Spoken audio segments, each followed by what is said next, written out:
delicious. I never tasted chili like that before. That's a special recipe made out of squirrel meat. That's good, ain't it? Yeah, that explains it.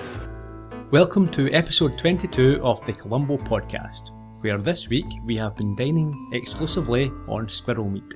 Yum, yum, yum. Would you try a bit of that, Ian? Try about anything. I like kimchi. What's that? It's fermented cabbage. It's a Korean delicacy. That sounds okay. It's actually really nice. What do you think of this week's episode, Ian? It was a bit different from what we've seen previously, but it was entertaining. Big guest star. Well, yeah, famous to people around the world. Better performance by Johnny Cash than Mickey Spillane, I would suggest. Sure, but Cash is a performer by trade. Yeah. And Spillane not so much. True. To be fair. Mm-hmm. Do you know if this was a big deal to have, was it a coup to have Cash on the episode? Because my thinking is that perhaps not. It was and continued to be a worldwide star. But I think maybe in the 70s, his general popularity may have faded slightly. He'd been considered quite old-fashioned. His star had dimmed. Yeah, I think in terms of just the popular perception. You know, nowadays he, after Glastonbury a few years ago and his sort of renaissance, he has become sort of cool and trendy again. But I reckon there would have been a period where after his initial success, he wasn't quite as popular. I don't know, because I don't have any insight into that, but it'd be an interesting one to have an answer to. Yeah, I mean, how big a deal was this? Yeah, if you think about the sort of rebellious nature, which, you know, a few years later than this episode, you had punk, etc., which was sort of railing against the traditional music and establishment that perhaps. Yeah. It's interesting because if it was a big deal and it wasn't used as the series finale, it kind of gives us more of an insight into how they planned seasons and how the episodes went. You know, nowadays you would have a cliffhanger or the big impact in the final episode, unless you're Game of Thrones, where it's the penultimate episode. But this was not the final episode of the season, so it's quite maybe an interesting look into how they plotted these things out. Sure. A bit of housekeeping before we start, Ian. First things first, someone mentioned on the blog, and I mentioned a couple of weeks ago, we have moved office. Yeah, we have ambient sound now. We do have, so apologies if we, or you do hear any sort of background noises, any sirens, any shouting. Buses, banging. People, getting involved. We had a brass band at one point, I believe. We do our best to try and cut that out, but we can't get everything, so just, I think it adds a little bit of atmosphere, doesn't it? We're in the city centre of Glasgow, so there's only so much that we can do. I mean, it's Taggart country, so if you just close your eyes and picture a murder, then we'll be absolutely fine. There's been several murders. Also, Ian, what else did you want to say? Yes, a little bit of background again to the show, the premise of what we're doing here for any new listeners that we... Yeah, we've not covered this for a wee while. At the start of season 1 and then occasionally thereafter we've reminded people, but the last few episodes we certainly haven't. The Columbo podcast is somewhat unique insofar as it features Gerry, who knows everything there is to know about Columbo. No, I don't. And myself, Ian, who is watching these episodes for the very first time. So yes, you are. I come to these episodes fresh and with a 21st century sensibility and perspective and with the knowledge of television shows that are on nowadays, so it's a slightly different approach. Every week you give us a episode summary before we get in. I do, based on my viewing of the show for the first and only time. Let's hear it then.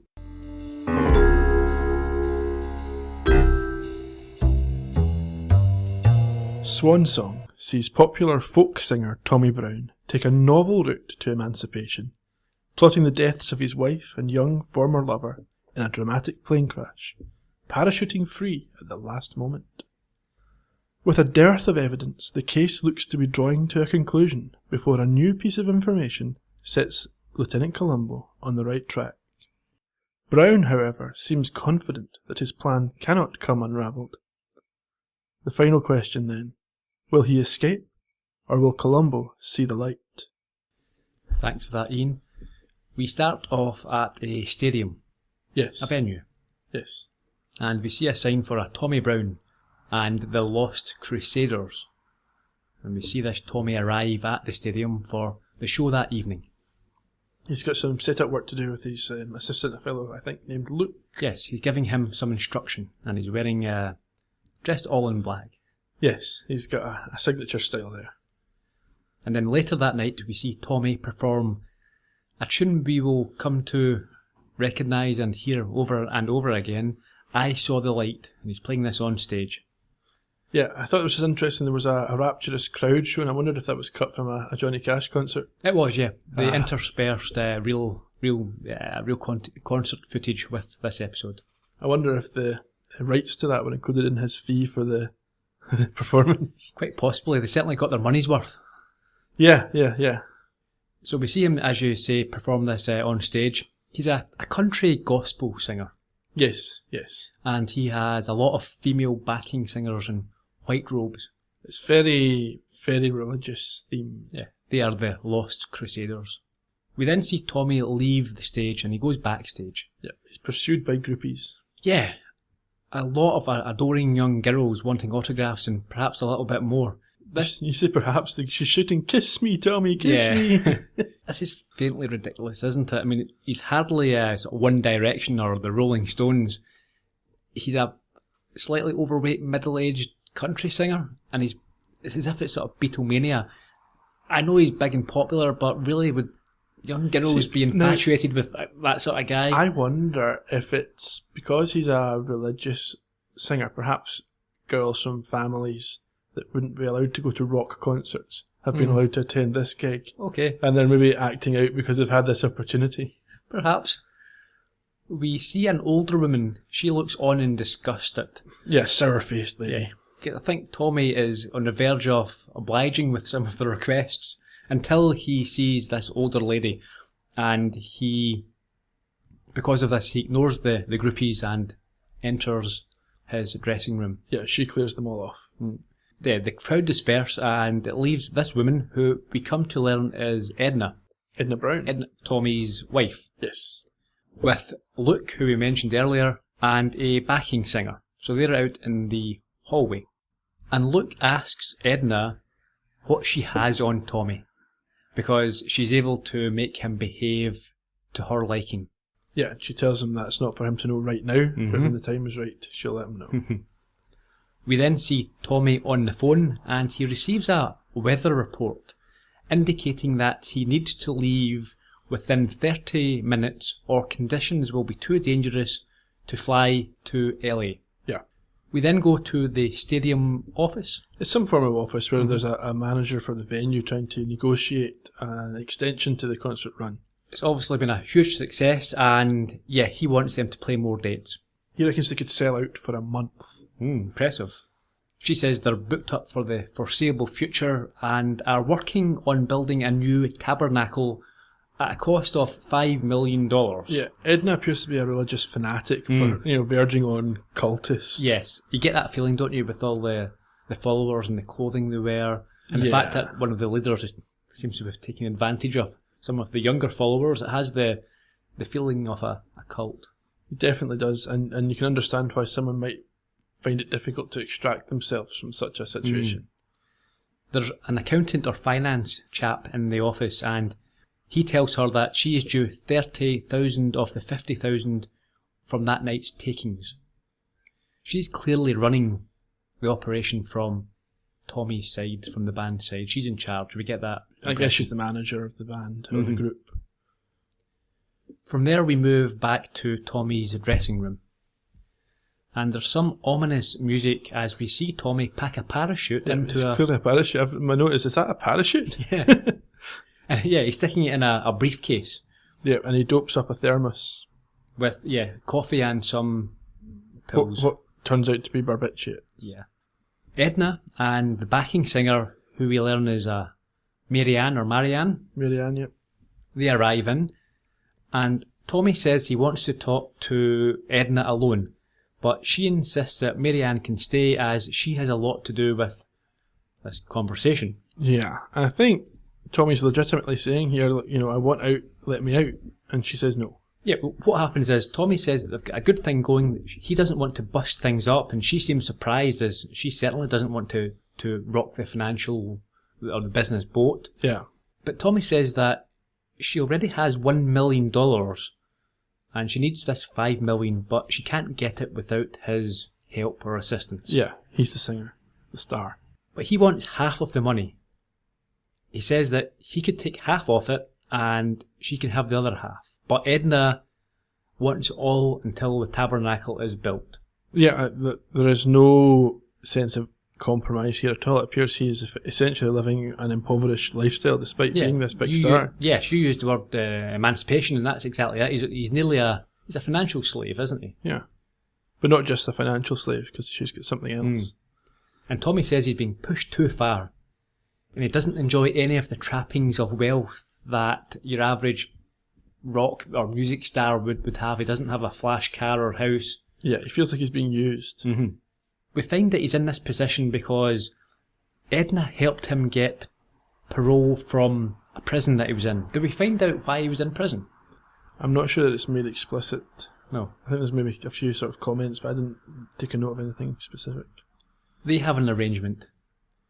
He says that he has kept his side of the bargain, so he married her and has been faithful. But she insists that was only because she was there to keep an eye on him.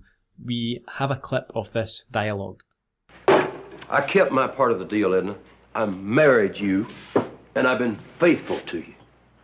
Because I watch you. You are a lustful sinner, Tommy. I saw the expression on your face when you were going to kiss that lost child. If it wasn't for me, you'd be using the crusade to lure her to some motel right now, or into the back of your car if you had one. If I had one. May God forgive me for letting a devil help me build a temple. And what if your devil quits? What are you gonna do? Why now, it'd all go down the drain. And you and me with it. I seem to remember a little Bible myself, Edna. Vengeance is mine, saith the Lord. It was also written, the Lord works in mysterious ways, his wonders to perform. I am his instrument. And I would punish you, Tommy. Yeah, so Tommy appears to be a fairly unsavoury character. Or at least has been in the past. Mm-hmm. See, he's been having an affair with Marianne at motels when she was just 16 years old. Yeah, perfectly fine if he was in Britain. If he was in the UK, yep, no problem whatsoever. Legally. Legally. Morally might be a different question. But Edna makes it clear that in California, at least, that would be considered statutory rape. Mm-hmm. And because he is out on parole, if the authorities got wind of this, he's back inside. That's it. He's done. So he's effectively being blackmailed by Edna.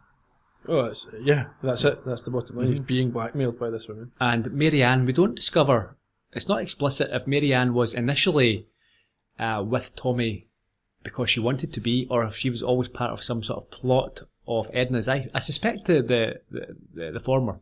Yeah, it's interesting because it does ring true with things that you hear from these religious cults. Mm-hmm. Like when you watch documentaries about them nowadays, some of the bigger ones who I'm not going to name, they do these tricks where they kind of get leverage over somebody to force them to remain within the organisation.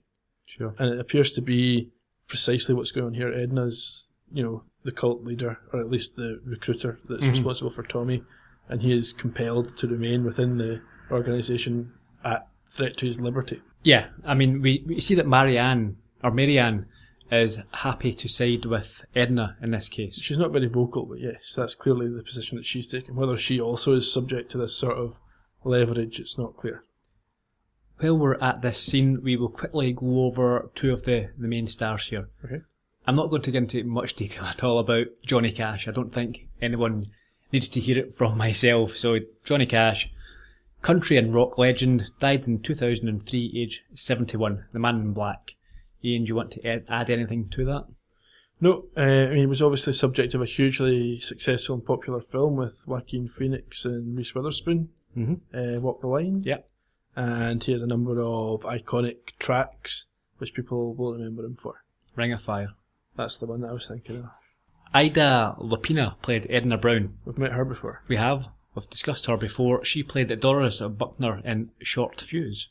Everyone will remember that iconic performance. It certainly was. She was actually quite popular. I believe we had a couple of conversations with listeners around about the time that were Mm-hmm. fond of her performance. So hopefully they enjoyed her in a slightly expanded role here. Luke then arrives in the room and tells Tommy that they can't fly for a number of hours due to the bad weather conditions. That doesn't quite fit in with the report that he got, does it? Well, it would. He was told he had to leave immediately, so... This conversation is taking place over maybe this is half an hour later, so... minute. Yeah, so now they're in a position where they can't fly for a number of hours. Okay. And Tommy says that he's going to grab a bit of shut-eye. And Edna warns him that shut-eye is all he better be grabbing. Yes. She'll be keeping an eye on him. She's not very subtle, is she? Not at all. I think that's what Tommy needs. I don't think subtlety is what is required with Tommy. So Tommy tells Luke that he wants him to travel by bus and take his guitar with him. Yes. So I'm not sure how he convinces Edna and Mary Ann to travel by plane after hearing Luke's advice that they shouldn't be travelling. I'm not sure. But the sending of the guitar in the bus, I noted, is something that Columbo will pick up on. And that's the end of the movie. The next time we see them, we're at the plane hangar.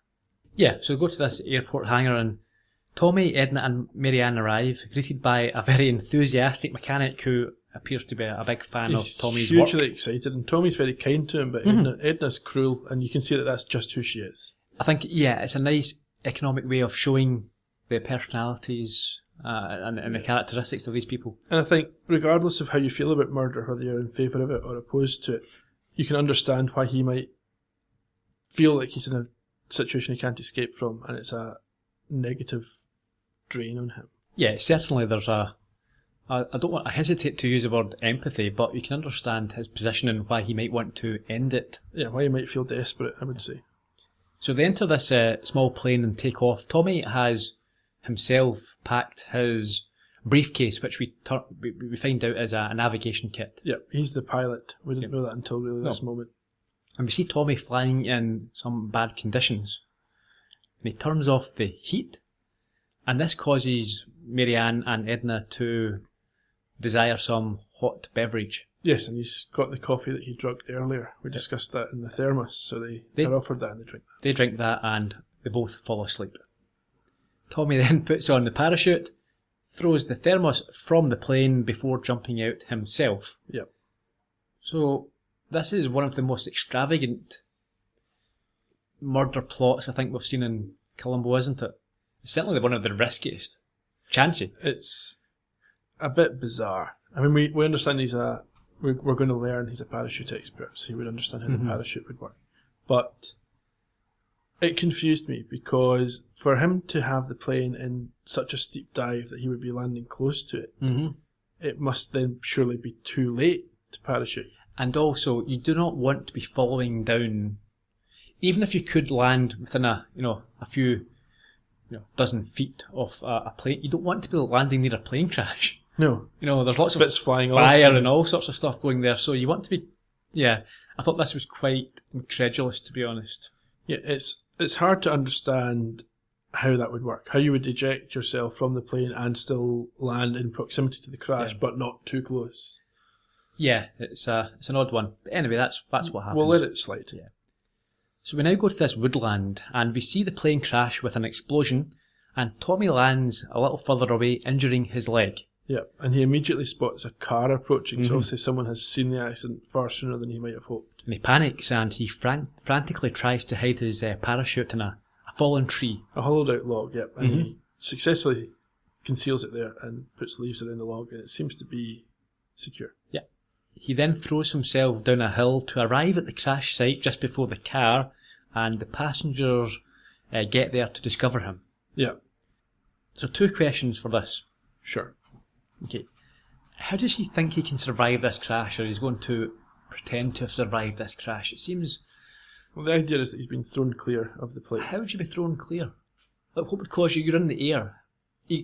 What is the action that throws you, jerks you clear when you're in the air? Now, normally you get thrown clear perhaps in a car crash where you hit something and then you are thrown out propelled out. But until you hit that ground, I'm trying to think of any action that's going to cause you to be thrown out.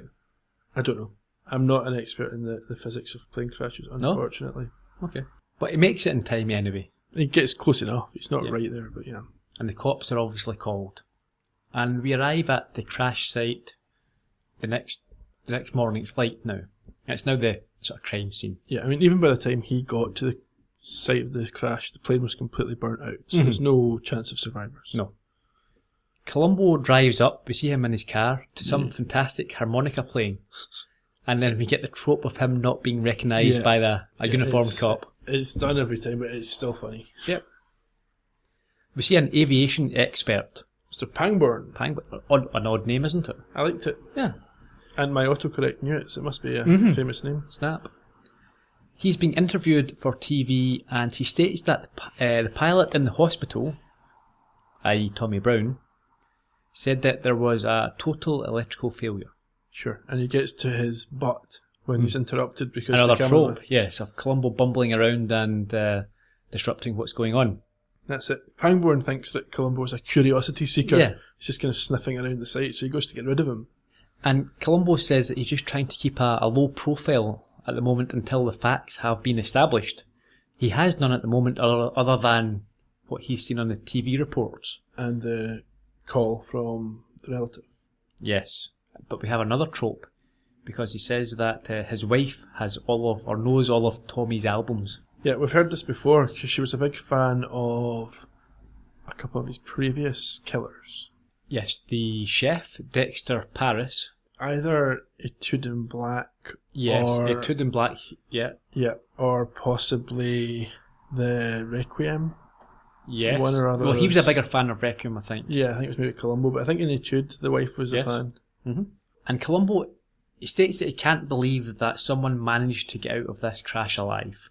Yeah, he's very suspicious. Pangborn states that, whilst unusual, it's not unheard of. And then Columbo tells him that he is a homicide detective, and that, as you had mentioned earlier, a family member, Luke, has suggested foul play. Yeah, we come to learn that's because Luke was very suspicious of the guitar not being on board, being Tommy's prized possession. Pangborn explains that pilot error is a common cause, and we have a clip here of his explanation. Why is homicide interested in this, Lieutenant? He got a complaint from a member of the family, Mrs. Brown's brother. What do you mean, complaint? Nothing definite, just suspicion of foul play.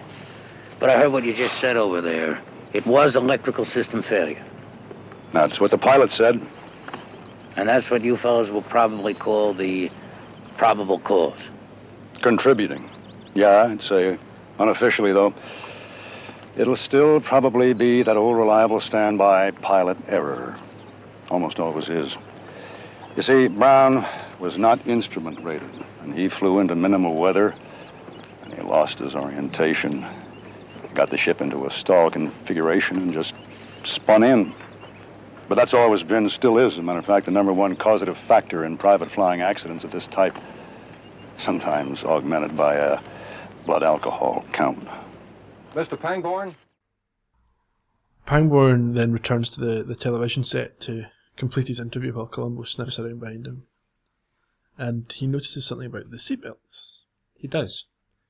Passengers were secured by their seatbelts, but the pilot's seatbelt was not fastened. I really liked the relationship between Columbo and Pangborn, but everything was nice about it apart from this one thing, that Pangborn seemed to miss the fact that the very basic evidence... was the difficulty I had as well. I liked the rapport between the two. I thought they worked well together on screen, both at this point and later in the episode, but for an air safety investigator to be missing fundamental basic things that Columbo picks up in 3 seconds, it didn't ring true. No. Pangborn confirms that Tommy had told him that he did receive a weather warning, but that he risked it due to making the flight many times before. There's an interesting bit here, you might want to go back and watch this, where the actor playing Pangborn gets his line wrong but just keeps running with it. What does he say? I think he refers to the passengers instead of the pilot, and then he corrects himself and just keeps running with it in character, and they've obviously left it in. It's really quick. You just go back and have a look at that if you missed it. Nice. Yeah, it must have felt natural. Yeah. We get a good moment here then when Pangborn invites Columbo. There, I've done it. Pangborn invites Columbo to join the air safety investigation team. Yes, well, that's because Columbo notices the briefcase, the flight navigation kit. Yes, lacks ashes. Yes, and he's puzzled that it is empty. Now, Pangborn offers an explanation, which is that the documents may have been removed from the case and are now destroyed and burned up with in the wreck. That's going to be a theme in this episode. Almost everything that Columbo notices has an explanation that's legitimate. But I think the volume of things... Well, that's it, isn't it? ...gnaws at him. Yeah. But as you say, Pangborn is impressed with Columbo's detective work and suggests that he would fit into his team. Columbo's not impressed with that suggestion at all. He's got a great wee quote here. Well, he doesn't like flying on presumably heights. And what is it he says? He says, my ears pop in the elevator. Yeah. As a matter of fact, I don't even like being this tall. There are a few scenes of... lines of nice humour in this episode, which I thought worked well. And I think you got the impression that those two actors enjoyed working together as well. Certainly I got that impression. Yeah. Okay, so a couple of things.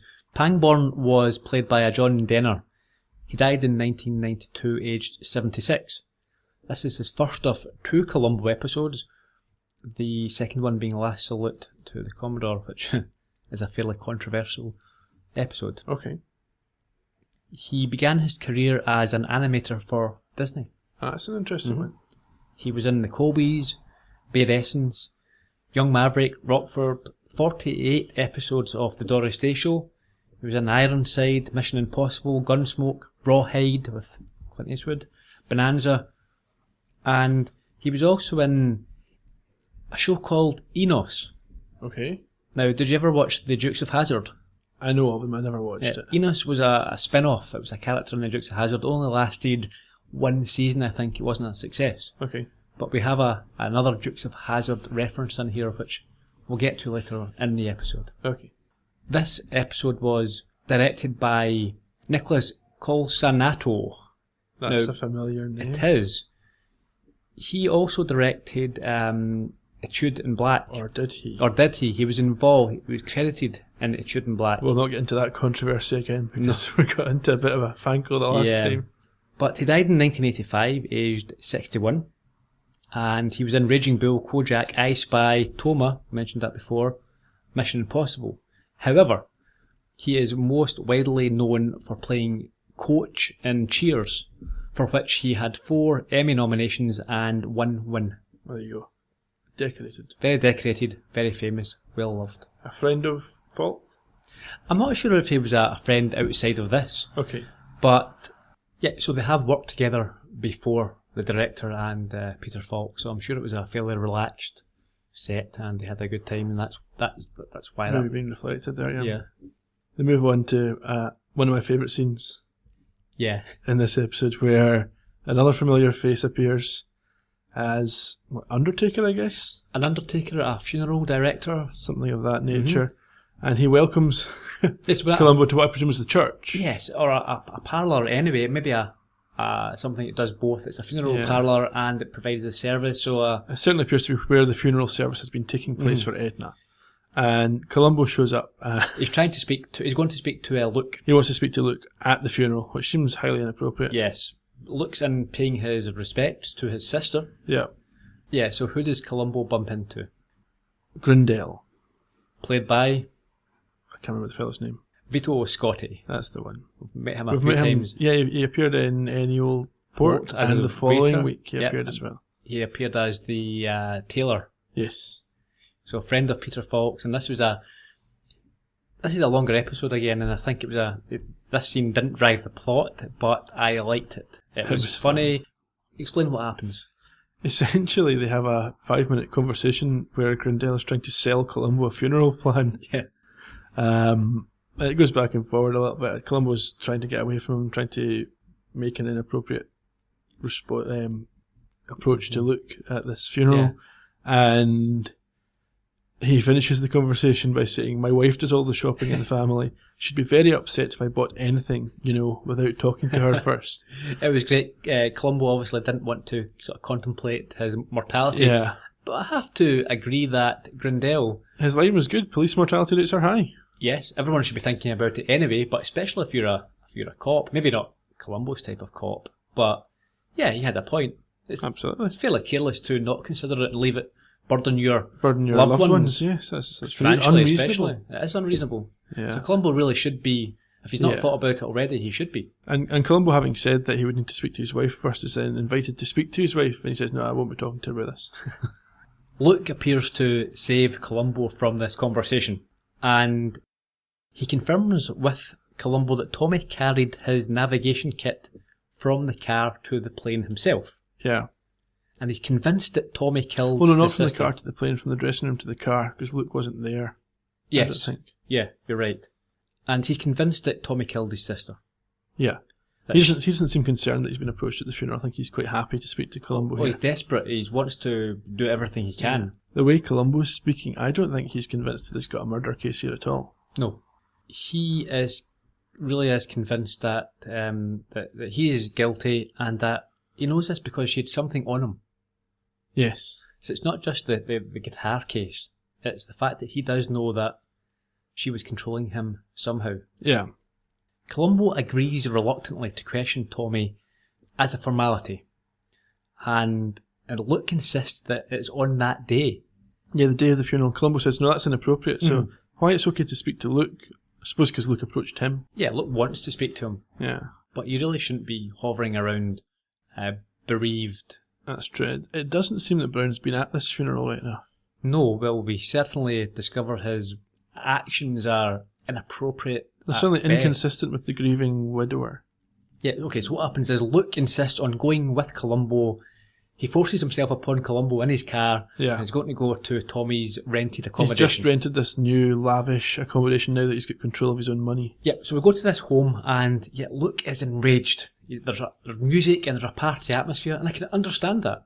If your sister has just died and her husband is having a party with scantily clad young females in bikinis in the back garden, you're rightly going to be annoyed. Yeah, and he already is annoyed because he thinks he killed the sister. So he's apoplectic with rage.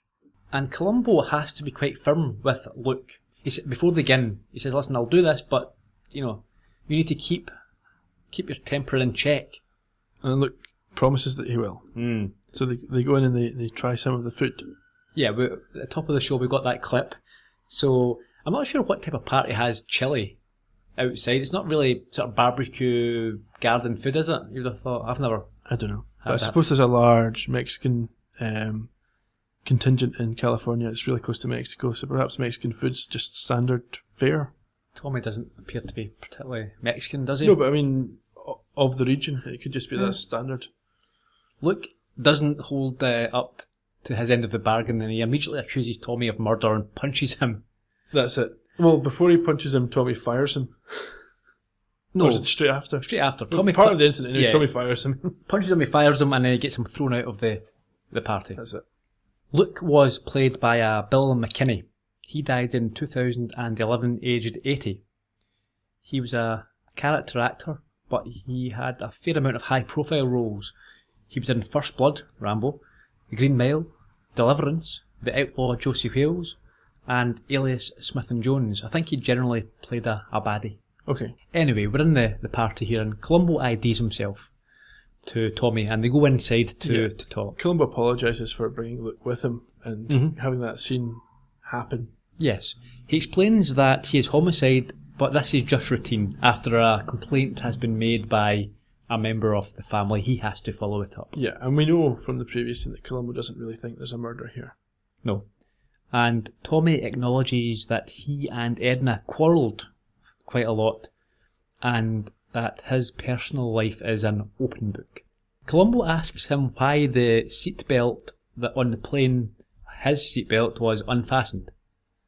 And he has an explanation. Yeah, no, it's fine. He says he was reaching for a flashlight at the other side of the cockpit, so he had to unfasten his seatbelt. He then asks him why the navigation maps, etc., were not in the kit. His explanation for this isn't quite as sound, from my point of view. No, it's partially sound. The first part is right. So he'd opened it up and they were out of the case. Now, that's all he actually had to say. But he takes it a step further, doesn't he? Yeah, he says they were sucked out the window. Yeah. That doesn't make sense. It's like Goldfinger here, isn't it? Yeah. It's not, yeah. So if he just left it at, because Pangborn had said that if they were on the sort of co-pilot seat, they'd have burned up. But he didn't know that Pangborn had said that, but still, he could perhaps have figured that out. Columbo then compliments Tommy on his guitar, and Tommy tells him how special it is, how unique it is, how it's custom made. Yeah. And obviously Columbo knows this is where the tip-offs come from, so he's kind of prodding a wee bit. Yeah. But Tommy's got a good line for this one. He says he was becoming increasingly concerned that the altitude was potentially damaging the guitar. The glue. Yeah. Mm-hmm. And that would affect the tone. So he had asked for it to go in the bus instead. A reasonable explanation, and Columbo's satisfied with yes, that. yes. But he does admit to Tommy that this was one of the suspicions that Luke had. Yep. We go back to the airfield. Yep. I assumed Columbo's been up in a plane testing whether the papers fly out the window. I think he's just getting a lift. He's going to Bakersfield. So he gets dropped off by the police plane, and we have another trope of him being a bad traveller, this time a flyer. When they land, he's physically holding the door shut so it doesn't fly open. Oddly, there was no sign of this when he made a long-haul flight to London for Dagger of the Mind. Perhaps he'd slept on that flight. It's maybe different. Yeah, or perhaps it's only the smaller planes that he has. Yeah, they're a bit more sugary, to use a Scottish term.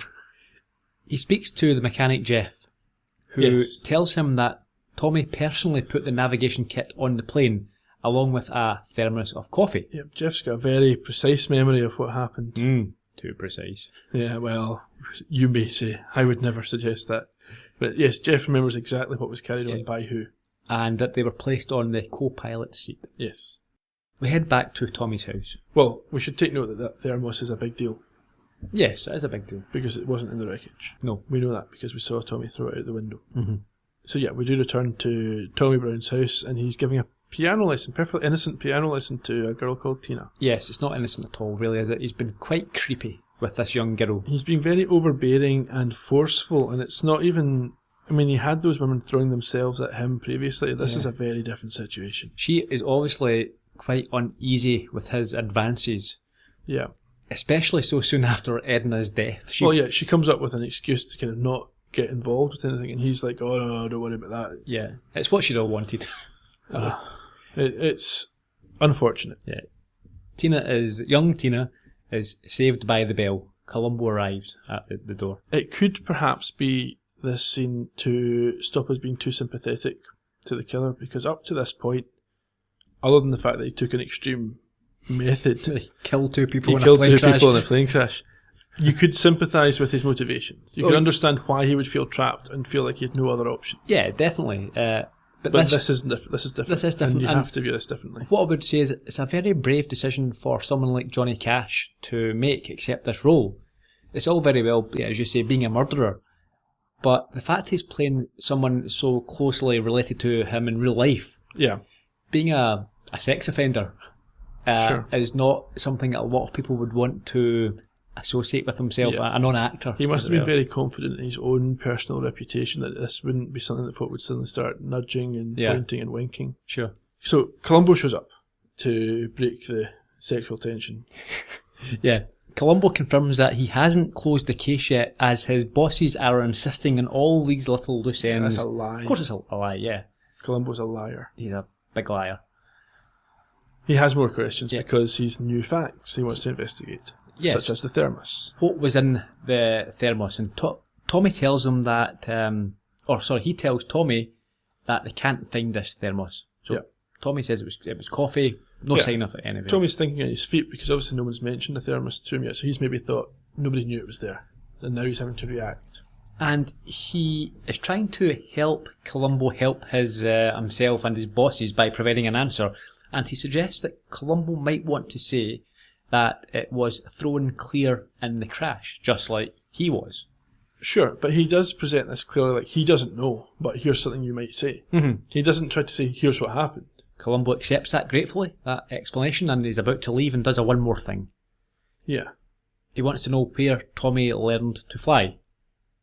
And he tells him it was in the Air Force, and then he got a private license after the Korean War. Yeah. Now here's a bit I wanted more information on. We learned that Columbo fought in the Korean War, which I thought was very interesting. We've not had that factoid about him before. And he says he wasn't in the Air Force. Brown suggests he was MPs, and Columbo replies KPs mostly. What do those initials stand for? Good question. If anyone can help us with that, please get in touch in the usual manner, which is... Yep, on ColumboPodcast.com. We're still getting dozens and dozens of comments every week. It'd be great to join the conversation there. Or if you don't want to do that, you can get us on Twitter at Columbo Podcast. Columbo's leaving. He is. And the phone rings. It's for Tommy. It appears to Tommy that Columbo has left. So he answers this call. And what happens in this call? They are discussing the future of the Tabernacle project, and he's cancelling it. Yes. He doesn't want the money to be used in that way. He hangs up, turns round, and discovers Columbo is still there. How convenient. And there's a great line here where he says that he would have a great career as a cat burglar if he gave up policing. Yeah. He also, for the first time, calls Columbo Little Buddy, which I liked. Columbo is still there because he wants to know why Tommy delayed the flight and chose to fly in poor weather conditions. And he has an explanation. Do you remember what that is? No. It was because that the crowd wanted him to sort of play late, and he did. He didn't want to disappoint them. And he had to have his nap. And then a nap after that. And he can see that he's getting agitated and tells Columbo that Columbo's bosses are wasting their time. He was on the flight and, well, we have a clip. Yeah. Lieutenant, I know those desk jockeys downtown are about to drive you crazy, giving you a bad time. And I know how bad you hate to keep asking all those stupid questions that they send you out here to ask. But I want you to tell them one thing for me. That all those loose ends that they think they're tying up are going to go nowhere, you see? Because Tommy Brown was on that plane himself when it crashed. And if I'd been up to no good, I wouldn't have risked my own neck in the process. I'm going to make that point very clear to them, sir. Hey, Columbo, I want you to tell those people down at your office one thing for me, that I got nothing to hide. And I guess you overheard me on the phone. Overheard you on the phone? Oh, no, sir, no. But I knew you were stopping the project. I spoke to the architects this morning. However, it's very helpful to know your reasoning. Thank you.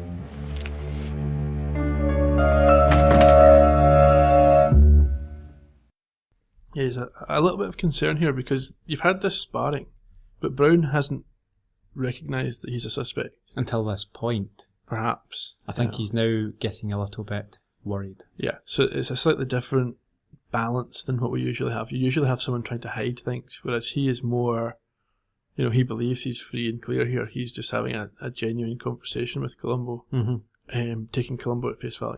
Yeah, I think this is the point where... Yeah, there's a shift at this point, yeah. We head off now to an Air Force base. An officer gets very excited about a 747.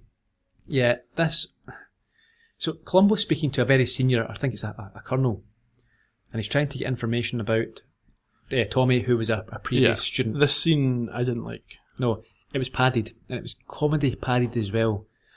And I think, it's probably a bit after our time, but it's a caricature of from like sort of Phil Silver's era, where people in position of power within the military were often portrayed as being sort of bumbling fools. Does that follow on from the post-World War II? You got a lot of in British comedy. Yeah. What a Lovely War, that sort of thing. I think so. I think it was a hangover from that. And I don't have anything against it. And I mean, I love the Phil Silver show, but I just think this scene here, Columbo's not a comedy, and you can't have these type of characters. It undermined the whole point of the scene to me, which was the information that Columbo was getting, because you've got this fellow who doesn't remember the guy, doesn't remember what war he fought in, didn't really recognise him, even though he's an international superstar. Yeah. And then says he was a parachute rigger, so that's critical information that must be accurate. Yeah.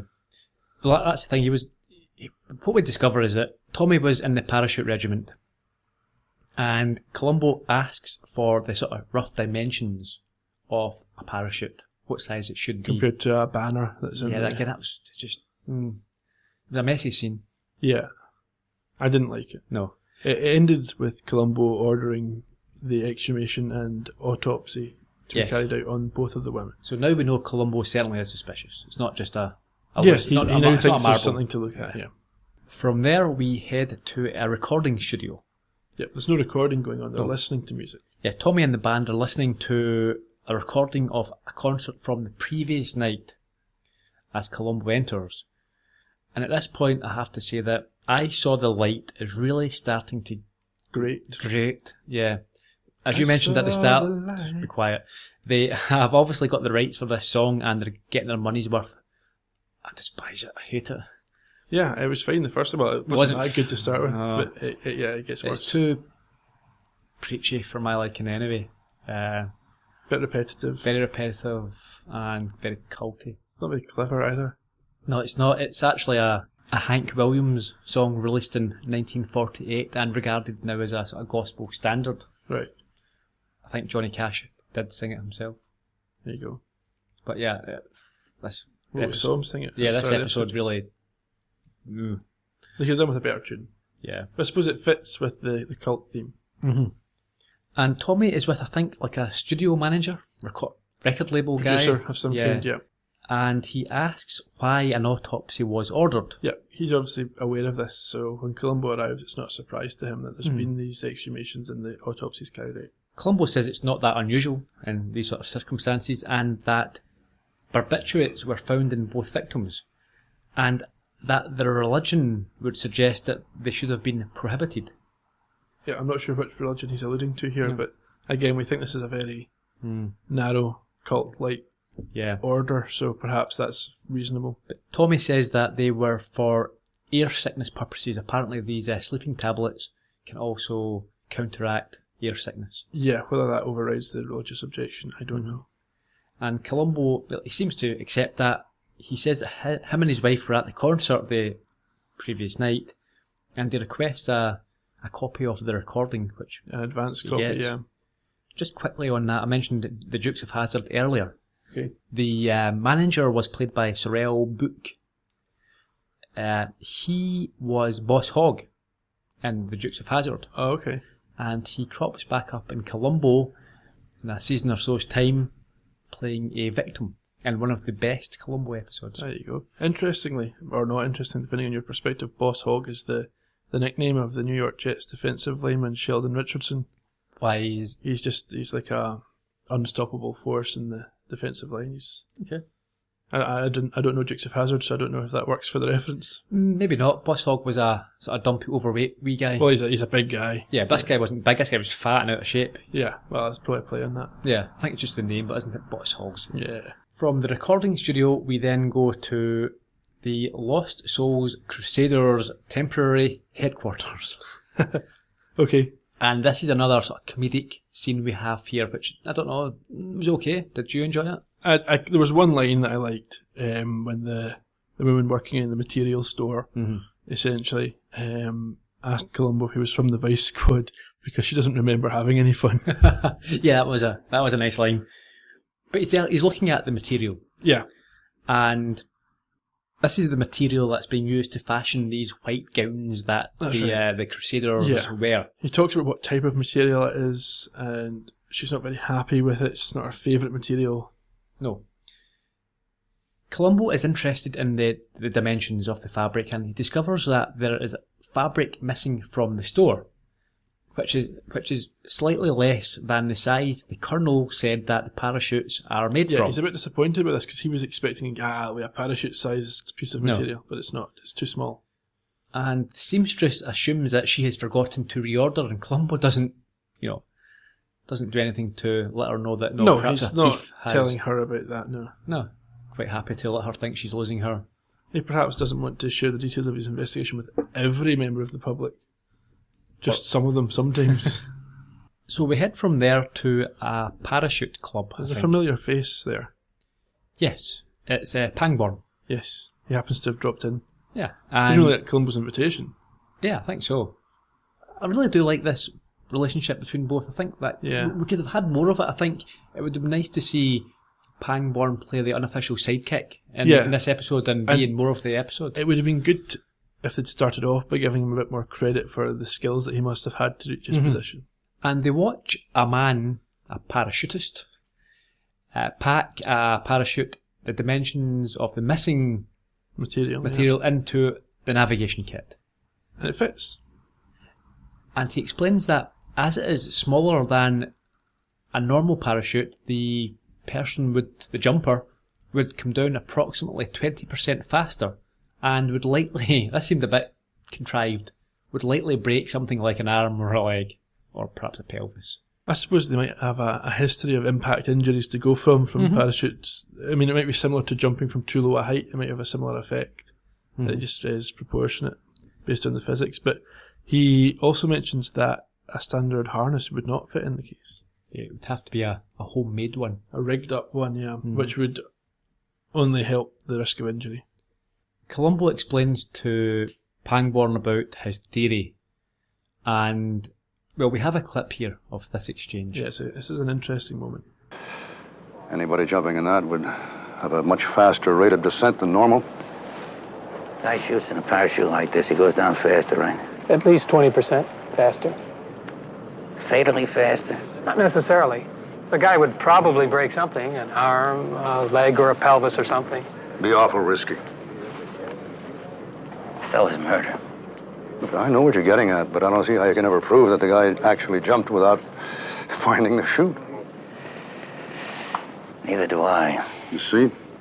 And if it was premeditated, he'd certainly have destroyed the chute. Yeah, but how are you going to destroy a parachute? I mean, you can't risk burning it. You'd see the flames no matter where he landed. Okay, so he hid it somewhere. Buried it. What are you going to do? Dig up that whole mountain? I thought there was a slight plot hole in this scene, because Columbo says that Tommy could not risk disposing of the parachute by burning, because it would have been the flames would have been seen from miles around. Yeah. Now, Tommy would have landed nearby a plane crash. The plane went up in flames. Surely the obvious answer or explanation is that Tommy would have thrown the parachute into the wreckage and it would have burned with the plane. The only thing I can assume is that he wouldn't want to risk there being any remnants found. But I don't know. Yeah.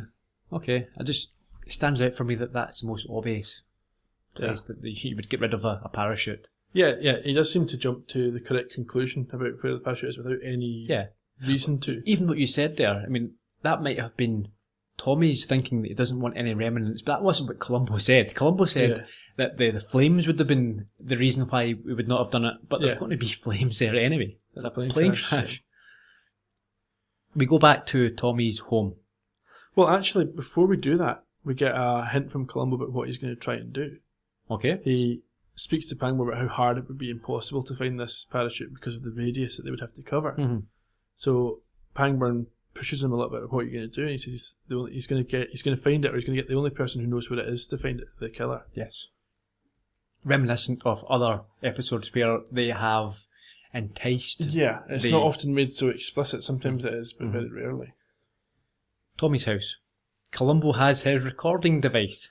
Yeah. He has with him copies of the latest recording of I Saw the Light and an older version. Yes. And he notes that the arrangement has been changed. And he spoke to the arranger, Nick. Now this is a little bit of trivia. He calls the arranger Nick Solacanto or something similar, which is a slight play on the director's name. It's a nod to him.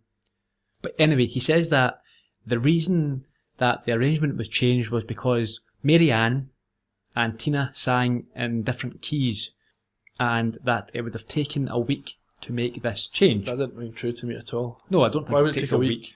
That's a very arbitrary time period. It's like, oh, well, we've got to put it into the rearrangement processing machine. It'll chug through in a few days. I think these professional musicians, you've got someone who comes in with someone who sings in a different key or whatever, you just change it. We're now singing in D or whatever, and you do it. Yeah, or you're singing a different part. Yeah. I don't think it would take a week at all. No, I think that's nonsense. It's just made up for folk not to question. It's just made up so that Columbo's got a piece of evidence here or a clue. Yeah, but it ties in nicely to, if you remember from Candidate for Crime, it's a very similar clue to the new jacket. Mm-hmm. How did he know to arrange this in advance? Yeah, the same idea, yeah. So Columbo wants to know how Tommy would have known to make this change a week before Mary Ann was killed. Yeah, and Tommy quite convincingly says he was going to replace Mary Ann with Tina anyway because he likes her better on this track, and Columbo agrees. Case closed. Columbo then says there's one other thing. Yes, he kind of flips this around and lies again to kind of trick Tommy. Yeah, so he uses his phone as Tommy plays the guitar. And as you mentioned, Columbo gets confirmation that a Boy Scout troop, the Sheriff Squad, and the Forest Rangers will start early morning and looking for this something or other. Oh, Forest Ranger? I thought he said Power Rangers. Anyway, he is essentially tricking Tommy into thinking they're going to find the parachute. Yeah, well, Tommy wants to know what's going on. And Columbo says that the level of barbiturates was so high that it was almost lethal. And that someone may have wanted to kill Tommy. Yeah, so he's investigating a spiking of the thermos. Yes, quite a smart move. And they're looking apparently for missing, for fingerprints on this missing thermos. That's his they're story. going to hunt for the thermos. They've got the radius, and these people are going to turn over no stone unturned. Columbo says that Tommy will have a police guard until they find the thermos. But Tommy says there's no need, and it won't be possible anyway because he's leaving that afternoon for San Francisco on a tour. That's right. And Columbo's disappointed, but says, hey, okay. Yeah, because he needs Tommy to find the parachute. He's not going to get it any other way. Yeah. Which is odd. Why would Columbo insist on telling Tommy that he will be giving him a guard if he wants him to go and find this parachute? Makes it more of a challenge just to evade the guard.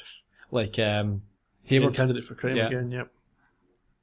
Outside, we see Columbo get into a cop car and explain to the uniformed cop his method and thinking. This is unusual. Reminds me a lot of Greenhouse Jungle with their unsubtle tailing of a suspect. Yes. In a marked police car. Yeah, he follows him, but I mean, just the very fact, Columbo doesn't often, there isn't that level of exposition normally.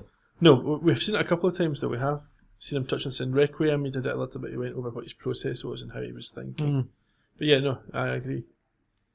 So we see Tommy leave and drive to the airport. And he's followed, as you say, quite unsubtly in a cop car by Columbo. Yeah.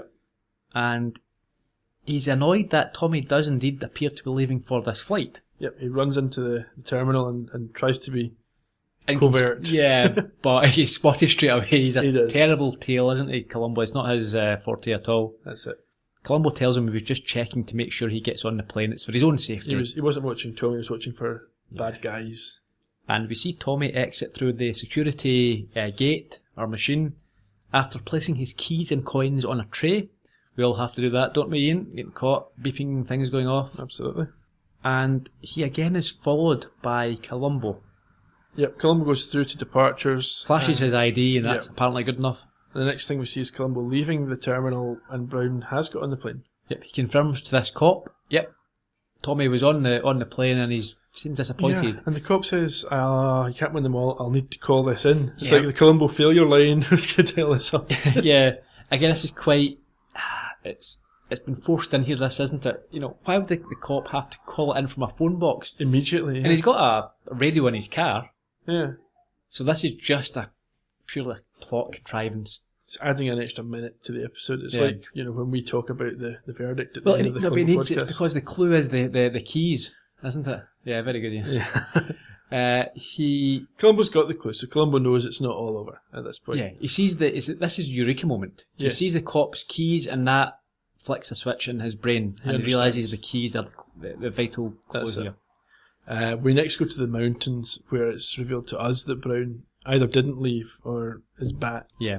So, he arrives in his car and he makes his way to the fallen tree to collect the parachute. He does. And as he is returning to his car, he is startled to discover that Columbo's there who's shining his headlights on him. Yeah, we've seen this lights reveal many times now. We saw it in Deathline's a Hand, we saw it in Blueprint for Murder, we saw it in, I think, not Dangerous Match, maybe no, I'm getting mixed up.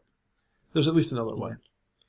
Columbo tells him that he has been waiting for him alone and he knew he would be coming back. We have a clip. You knew I was coming up here. I knew. Then I didn't know. And then I knew. When I planted that seed about searching for the thermos bottle, I called the Rangers and the Boy Scouts. I knew it was going to worry you and you'd come out here and look for the parachute. But when you went to the airport, then you got on a plane. And when I saw that plane fly away, I thought you were gone. Then I heard the keys. Little tinkle of keys. When you emptied your pockets at the airport, your keys were with your pen, your lighter, and something else. But I remember the keys had a tag. That tag. Car rental tag. Then I know. If a man drives a rented car, and he takes his keys with him on an airplane, doesn't turn them in at the airport, I gotta figure he's coming back. And Columbo explains the eureka moment. Yeah, there was a rental tag on the keys that were put through in departures. You don't take keys to a rental car away if you're staying away for months. Tommy asks him if he is afraid of being alone with a killer, but Columbo says no. This is bizarre. Yeah, he thinks that he would eventually have admitted the crime, and Tommy agrees. He's glad it's all over. It was really starting to There was get to him. no clue to that at all during the episode. No. He planned and brought down 2 people in a plane crash. Yeah. This wasn't a crime of passion. It Yeah. wasn't something in the spur of the moment. He planned it well in advance. Planned it well. He created a plane crash. The feeling that I got is that line was there entirely for Johnny Cash's reputation. Perhaps, yeah. Make him a lovable character again. More sympathetic towards he can him, be his plight. relied on to do the right thing. Yeah, I agree. I think that was probably the case. But it didn't ring true at all. It didn't at all. I mean, if he was really going to say, he's a religious man, he's going to do the right thing, why not leave it in the hands of God, whether they find the parachute or not? Don't bother moving it. Just leave it there. If you get caught, you deserve it. Yeah. Columbo puts on I Saw the Light one more time, and he says that anyone who can sing like that can't be all bad. I think that's poor reasoning also. Yeah, I think it is. Anyone who sings that must be all bad. Well, not even that, but just the fact that being good at singing makes you a good person, yeah. I think is inherently flawed as a theory. There are quite a few people we could mention, but we won't. No. So, the credits roll, and that's it. This is generally regarded as a very popular episode. Many people have it in their sort of top 10, 20 Some folk episodes. have it as their top 1 or 2. We've seen it in the forums, on the ColumboPodcast.com comments. Folk have been doing top 10, top 20 lists. This one seems to feature for a lot of people as a top episode. I think the cash element might have something to do with that. Certainly, he is popular, and that might elevate the episode for some people. It's an interesting plot as well. Pangborn's a great character. The plane crash was spectacularly done. It was a good set as well with the burnt out plane. It's like a miniature Wicker Man thing going on there. It was, and Peter Falk, who has been excellent all season, continued that run in this episode. I think at this point he owns the character. Yes. We talked about the first couple of seasons. He was still getting to grips a little bit with it, and he was learning about Columbo as he went along. He knows what he's doing now with Columbo. I think he is happy with how he is playing the Comfortable character. in his Mac. Yeah. Yeah, I must admit, I enjoy this episode, but I may get some criticism for this. It's not one of my favourites. If I'm sitting at home and I decide to watch Columbo, I never reach for Swan Song, never. Okay. The only time I sort of catch it is when it's on TV. I mean, I'll watch it when it's on, but, we've all got those episodes that we stick on. I don't. No, you don't, not yet. No. I'm not allowed to watch things a second time at the moment. We stick them on regularly, and Swan Song is just not up there with me. I think, as you said, there are lots of things which are fine about it and good about it, but for me, I don't know, something about it. I think for me, I would put it on a par with Riley Greenleaf and the Publisher Perish episode that we saw a couple of weeks ago. Yeah, for some people, I mean, I prefer Publisher Perish to this. A lot of people will hate me for saying that. I think they won't hate you, that's a bit harsh. Yeah, okay. But they'll disagree quite strongly with me, which is fine. But I would always go for Publisher Perish over Swan Song every time. In fact, it might be that damn tune that does it for me. I can't watch it. It just annoys me. Hank Williams. So yeah, it's a good episode. Good, but not A+. Not for me. I agree. I mean, I enjoyed it. I can see why folk might get right into it. Mm-hmm. But I think it had all the flaws that we've criticised other episodes for, so it would be wrong to say it's something more than those ones, just because it's got a famous guest star. Sure. Let's work through some of the production information and trivia before we get to the episode review. Okay. First broadcast, 3rd of March 1974 at the 99-minute mark. It's the longest we've had. Yeah, I think so. We've mentioned the director. It was the teleplay was written by David Rayfield. He died in 2011, aged 87. You may know him for writing Sabrina and the John Grisham film The Firm. Yeah, I know both of those. Mm-hmm. Sabrina was one of those sort of Saturday morning things that you were stuck watching when you were a kid. You're not thinking of Sabrina the Teenage Witch? Yep. No, I'm not talking about that. Sorry, that was deliberate. Yeah. I do know the latter, though. That was something I'm familiar with. Johnny Cash himself was in the Air Force. It's quite similar to what we saw Mickey Spillane, where he was playing something very close to himself. It's, I don't know, do you want to call that lazy writing, or do you want to just call it a nod? You look at it either way. I think it's just, I think it's a nod. Yeah, I think that's a generous view, but I'll go along with that. Mm-hmm. Okay, the episode review. Let's start with the motive. Yeah, the emancipation of Johnny Cash's character Tommy Brown from the clutches of the cult and his wife in particular. Financial and to end this exploitation. Yeah. Okay. So we're happy with that. I think it's a sound motive. I think it's a fair and reasonable motive. I just think that you can't ever condone killing. Clues and suspicions. We start off with Luke's claim. Okay, yeah, that sets Columbo off. He's then immediately concerned by the survivability of the crash. The empty nav kit, the seatbelt, and the missing thermos. Yep, the thermos is the big one that there's not an explanation for. Everything else he gets what is a passable explanation. Mm-hmm. We have the guitar travelling on the bus as opposed to the plane. Yeah, that's tied in with what Luke's been saying to him. That's where it's come from. So that's a possibility. The barbiturates in the bodies. Again, the dosage there, but by the time Columbo knows about the dosage, he's already convinced it's been a murder. The fact that Tommy cancelled the project. So why did he cancel it now? That may have implied that, yes, she had something on him and he couldn't do it while she was still alive. Possible, but I think it was clear from what Tommy himself said, even renting the property showed that he was now, and it was now a different person in control of the finances. Well, he wasn't very smart, was he? He should have let us, he could have waited 6 months and done all of this. Yeah, but I think he just felt he was free and clear. I don't think he was of the opinion anyone would ever catch him. No one would have believed that he faked a plane crash. Yeah. Or not faked it, he created a plane crash. Yeah, he didn't fake it at all.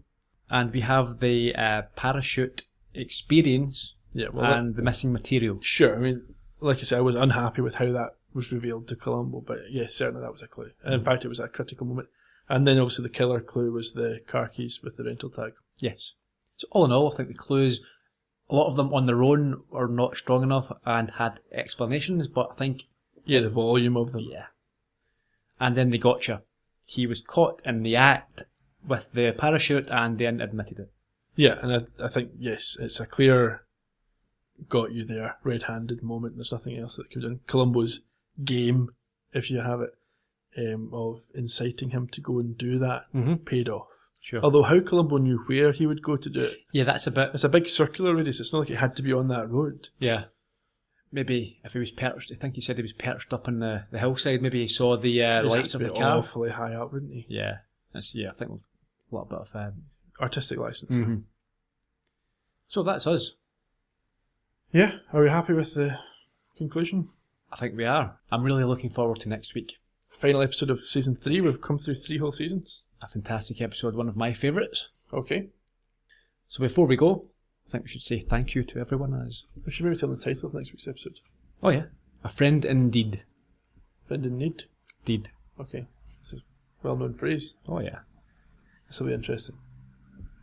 Any thanks you want to... Well, there's a few. We've got to, as usual, thank everyone who contributes on ColumboPodcast.com. The discussions are great, and like we keep saying, if you want to chat about Columbo, jump in there, either on a previous episode or the current episode, wherever you want to join in. Folk will find your comments and participate in a conversation.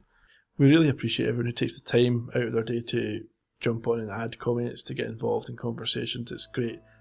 Please keep it up. And if you don't want to jump on ColumboPodcast.com, you can get us on Twitter. We're at Columbo Podcast. Okay, that's great. I think that's us for this week, and we shall see you all next week. Cheerio.